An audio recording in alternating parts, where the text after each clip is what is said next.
আসসালামু আলাইকুম প্রিয় বন্ধুরা, আজকের এই রেসিপিটা আপনাদের শেয়ার করব। তো এখানে আমি হাফ কিলো পাঙাশ মাছ নিয়ে এসেছি। হ্যাঁ, এটা রেসিপি আজকে বানাবো। তো একটু লবণ দিয়ে দিলাম, তারপর একটু হলুদ দিয়ে মাছগুলো আমি মেখে নেব।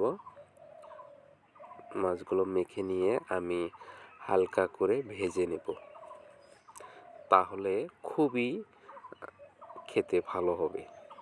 তারপরে কড়াইতে তেল দিয়ে দিলাম, তারপরে মাছগুলো আমি হালকা করে ভেজে নেব।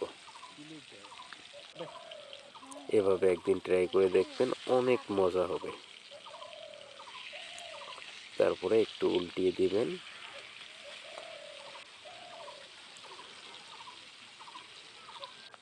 এইভাবে সবগুলো উল্টিয়ে দিবেন। তো হয়ে গেছে, এখন আমি মাছগুলো নামিয়ে নেব এভাবে হালকা পাতলা ভেজে নেওয়ার পর।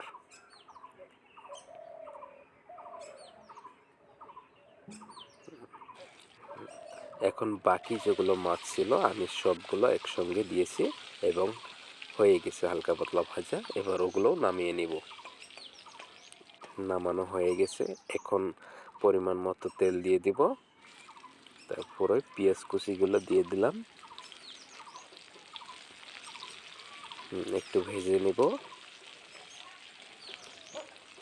ভাজা হয়ে গেছে, এখন 4 রকমের মশলা, আপনার রুচি সম্পন্ন মশলা দিয়ে দিবেন। আদা বাটা, রসুন বাটা, জিরা বাটা, তারপরে একটু হলুদ দিয়ে দিবেন, তারপরে লঙ্কা গুঁড়ো দিয়ে দিবেন। তারপরে একটু আমি ভেজে নেব।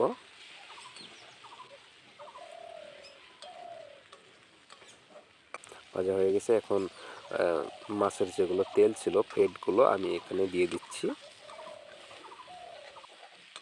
আরও সুস্বাদু হওয়ার জন্য। এখন লবণ অ্যাড করে দিচ্ছি। আমি লবণটা আগে দিইনি, যার কারণ কড়াইতে লেগে যাবে। হ্যাঁ, এখন দিয়ে দিচ্ছি। এখন ভাজা ভাজা হয়ে গেছে, এখন পানি দিয়ে দেবো মশলাটা কষানোর জন্য। কষানো হয়ে গেছে, এখন আমি টমেটো দিয়ে দেব। এভাবে মেখে নেব, ভাজা ভাজা করে নেব। দেখেন কি জোস লাগতেছে না? অনেক খেতেও সুস্বাদু হবেন। একটু আমি ঢেকে দিচ্ছি, তারপরে উঠায় নিলাম। দেখেন কীভাবে তেল ছাড়ছে। হ্যাঁ, এখন টমেটোগুলো ভাজা হয়ে গেছে, এখন আমি ঝোলের জন্য পানি দিয়ে দেব। পরিমাণ মতো দিয়ে দেবেন, তারপরে আমি ঢেকে দিচ্ছি। এখন তুলে নিলাম, এখন বলক এসে গেছে। এখন মাছগুলো আমি দিয়ে দেব।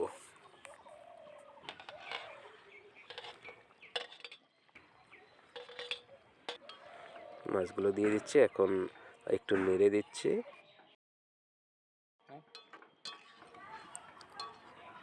এখন আমি আরেকটু ঢেকে দিব। এখন বলক উঠে এসেছে, এখন একটু ধনিয়া পাতা দিয়ে আমি আবার ঢেকে দেব 5 মিনিটের জন্য।